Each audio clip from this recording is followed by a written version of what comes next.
It was supposed to save the legacy media. It was supposed to revert the narrative back to one where the journalists, the drive-bys, the reporters were trying desperately to save the day, but were stopped by a White House gone astray.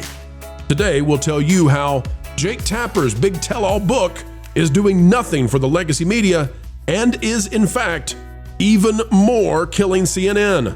Tapper now at historic levels of low when it comes to ratings, a blow that only MSNBC could possibly understand.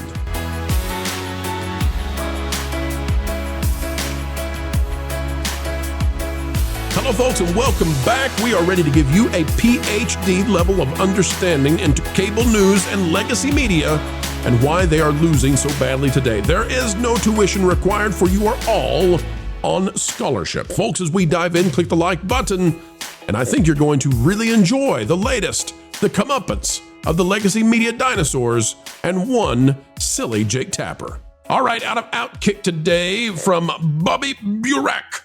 Burek? Maybe. Jake Tapper sets a 10-year ratings low on CNN amid new book about Biden. The legacy media is learning a very difficult lesson, and it's one that we predictified for you. Despite the recent publicity, viewership for Jake Tapper's afternoon CNN program has never been lower. For the month of May, the lead with Jake Tapper drew its lowest ratings in 10 years with an average of just 500,000 viewers. And I'm here to tell you, if that's how few they're drawing in the overall, the demo is going to be so low you can't believe it. And the demo is all that matters for advertisers. I'm going to bet, I don't know this, but I'm going to bet that if it's at 525, I'm going to bet that in the demo, they're pulling something like 30,000. And 30,000 doesn't pay the bills. Tapper is currently on a media tour to promote his new book, Original Sin, President Biden's Decline, Its Cover-Up, and His Disastrous Choice to Run Again, a title about the White House's effort to cover up Joe Biden's mental fitness or lack thereof. The problem for Jake Tapper is they wrote this book as a tell-all that's supposed to set the record straight and let you know that the legacy media is not the ones you should hate. No, it's those pesky darn unnamed Biden admins, those officials who hid everything. But for Jake Tapper, guess what? The C word came out, and people now know that Biden was fighting something completely different than what's in the book. So none of this worked. The silly book is a tell nothing, not a tell all, and the legacy media continues to fall. It says to promote the book, Tapper has embarked on a wide-ranging book tour that landed him on a variety of podcasts, talk shows, and cable news. The book has also been promoted relentlessly across CNN, but the spotlight on Tapper has seemingly failed to give him a boost in viewership. That's per Fox News Digital. While Tapper's efforts to promote Original Sin haven't helped viewership, the CNN host has managed to generate headlines by admitting he didn't report on Biden's age issues aggressively enough and declaring the cover-up of the former president's mental decline might have been a worse scandal than Watergate. But remember, folks, he didn't even know about the C word. It's not in the book. When you add that in, that surely former President Biden was also fighting an advanced form of cancer and had the cognitive decline, this is a completely different story. And this is why the legacy media cannot be trusted. Just as we've told you in the past that MSNBC is declining in viewership to the point that Jen Psaki is struggling to break 1 million people watching at one time and has a lower audience in terms of the demo than mid-sized YouTube channels, Jake Tapper's even worse than that. And the legacy media has done everything they can to try to lift his book up because it was supposed to be the escape hatch. It was supposed to prove to all of us that the legacy media did their darndest to bring us the truth. They were just stopped by a White House bent on making sure you didn't get bent out of shape about Biden's health woes. Woe be unto the legacy media. I'll hand it to the panel, starting with Jonas. Jake Tapper is tapping out. CNN is in doubt. MSNBC has gone the way of the dodo, and now everybody's getting ready to try to take on new media instead of the legacy drive-bys. Jonas, how bad is it for CNN and for Jake Tapper? Well, I think this is the problem is, this is an O.J. Simpson moment for Jake Tapper here. He comes out to try to do his big expose, and he's promising he's going to find the real culprit and all of this.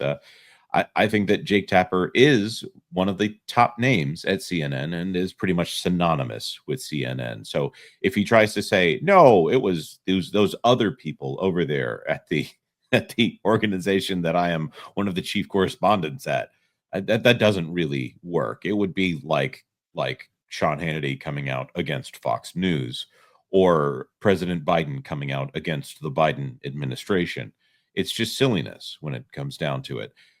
Jake Tapper is CNN at this point, and his lack of credibility is going to come from him also destroying the credibility of CNN. Let's go to Jake Tapper from when he appeared on Open to Debate, the podcast. Here's what he had to say as of late. As remember, his show, his network, and his book are going down in flames. Like, what was shaping my reporting was, I think the fact that like there were just a lot of people lying to us, and I should have just been more skeptical about the fact that they were lying to us. But there were just so many people on the inside, and so many Democratic legislators and so many members of the cabinet and everything that were just completely gaslighting the country. This would be like telling somebody, we never knew that no-legged man couldn't walk. They told us he could, darn it. We just didn't dive deep enough into it. If only we had noticed he didn't have any legs. Let's just point out the amazing amounts of skepticism when it comes to disagreeing with the people that they disagree with. Everything is vetted when it comes to the other side, and nothing is vetted when it comes to the people that they happen to agree with politically. Mm-hmm. This is the problem with people like this calling themselves journalists. Does he offer an apology to all of the people that came on his show that tried to say that this was going on, that he shouted down and mocked and rolled his eyes at and all this, that, and the other thing? Well, he has said that privately he's offered apologies, of course. Not publicly, but privately, he's definitely apologetic. He's sorry. He's so sorry. You know what they're really sorry about? They're sorry that they lost control of the narrative. They're sorry that the new media has completely owned them. And so what they're trying to do now is they're trying to take that narrative back with headlines. But the issue there is, I'm sorry, the new media, that's where everybody is. You can't shake the world anymore. Let's go down to Piers Morgan Uncensored, okay, just for a minute. And here's what they're trying. They're trotting out this line that the cover-up was worse than Watergate. The problem is, again, they don't have anything in the book about the C word because they didn't know anything about it, which means the whole book is malarkey, to steal one of Biden's favorite words. Joe Biden is not Richard Nixon. The hiding and the cover-up of his deterioration is not Watergate. I'm not entirely sure I agree, Jake, with that conclusion. Yeah, I'm not entirely sure. The next line is it is an entirely separate scandal. It is a scandal. Yes. It is without question, and maybe even worse than Watergate in some ways. Right. We'll pause there. It's worse than Watergate because they allowed it to be so. The legacy media refused to cover this because they had a position clearly in the last election. They have a partisan take. They're the gatekeepers, and they sacrificed their place in society on the altar of politics. They are the reason that we, the new media, have overtaken everything and will never give it back to them. And they're crying about it now. And they're crying because their ratings are absolutely abysmal. Ron, are you watching CNN these days? That's funny. No, I just, but I've seen Jake Tapper. I think I saw his appearance on Megyn Kelly where she eviscerated him. And the thought that keeps going through my head is all the way back to the spring of 2020, where we were in a time when, at that time, President Trump was still the president, and he gave a press conference literally every single day for quite a while during the beginning of the health crisis. And one time he asked a question. He asked a question about, is there any possibility that there was any type of like an antiseptic or whatever that could be used inside? Obviously, so the media then, Jake Tapper among them, ran with a completely false narrative about that question that basically President Trump was telling people they should drink Drano. Well, that was clearly false. That was clearly a lie. And it's just bizarre to me that these people call themselves news and call themselves media. They're supposed to be getting to us the truth. And it seems that for decades upon decades, they've been doing nothing but lying to us. Jake Tapper certainly among them. And the book itself, regardless of what happened with the diagnosis of President Biden becoming public, even the book itself is going, well, we were lied to by the people inside the White House. No, you were being coaxed into what you already believed is true anyway. So you're literally just passing on the lie, and you're compliant in that. And I don't understand. I mean, his feet should be held to the fire for sure. But for me, as far as I'm concerned, the CNN, MSNBC, all of these dinosaur media outlets, they're going down in flames, and should have happened years ago. So. Should have. TV News Now says TV ratings, Fox News had more total viewers than CNN and MSNBC combined during every hour on Wednesday, May 28th. Every single hour. Now, I'm not here to promote Fox News. I'm not here to take a position on any of this stuff. I'm simply here to say CNN and MSNBC are getting ready to go the way of the dodo. They think, by the way, there's a big battle between them. They think they're going to step into streaming. They think they're going to enter into the YouTubes and the X's, and that's their next nexus for where they're going to promote their stuff.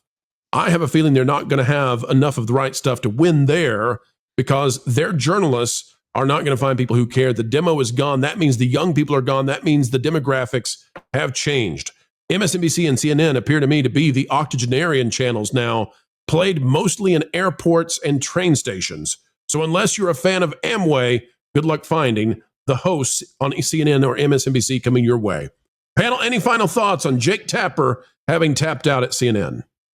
The Biden White House and the media and Hollywood seem to have been in lockstep. It just seemed to be kind of a revolving door, especially between the media and the people interacting with the media there at the White House.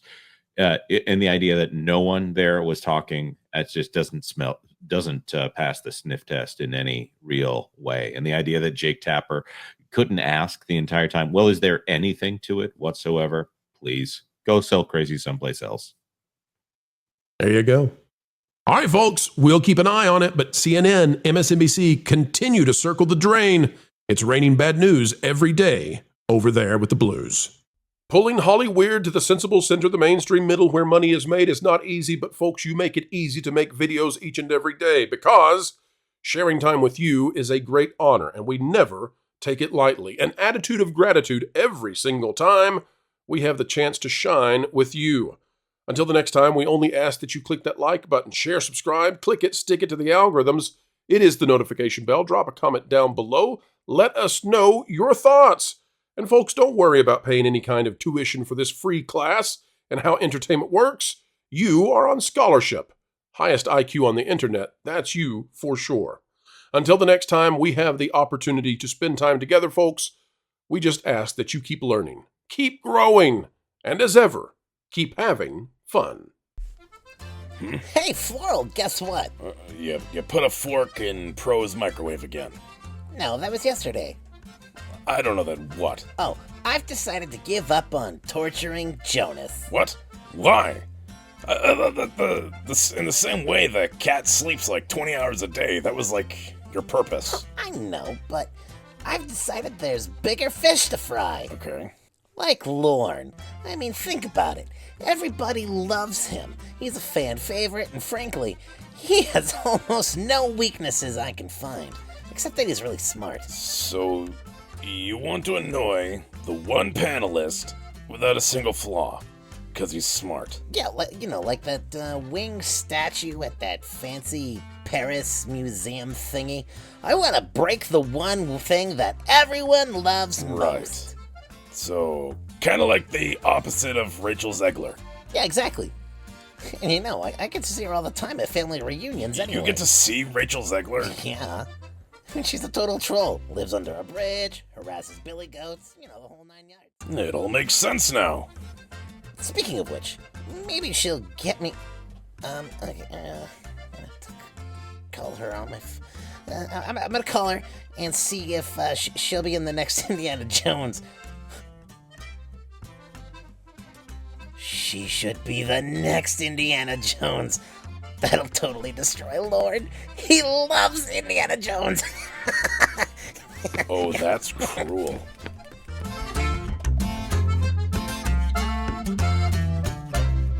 Hey, Rach, I've got a cool idea for you that involves a whip and snakes. I love that description. It's perfect. I know, right? Weird, as we always say.